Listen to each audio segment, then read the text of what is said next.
तुझे निर्णय चुकतात आणि मग सदैव तू स्वतःला कोसत बसतोस. अनेक वर्ष तुझ्या बाबतीत हेच घडतंय, पण का घडतंय आणि त्यातून कसं बाहेर पडायचं हे आता शांतपणे ऐक.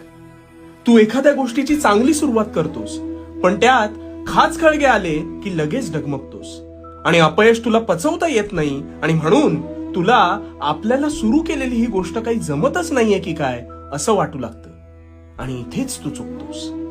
तुझ्या मस्तिष्कात दोन मन वावरत असतात. त्यातील एक मन तुला नवनवीन गोष्टी करायला प्रवृत्त करतं आणि दुसरं तुला कायम आराम करायला शिकवतं.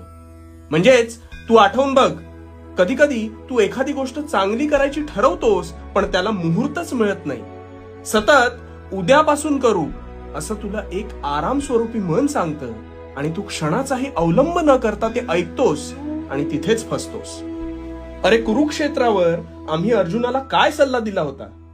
जो स्वतःच्या तत्वांशी प्रामाणिक राहतो तोच हे जग जिंकतो. त्यामुळे आजपासून तुला प्रगतीपथावर मार्गक्रमण करायचं असेल तर तुझ्या मनाला लागणारी वाळवी ही कधीच स्वीकारू नकोस.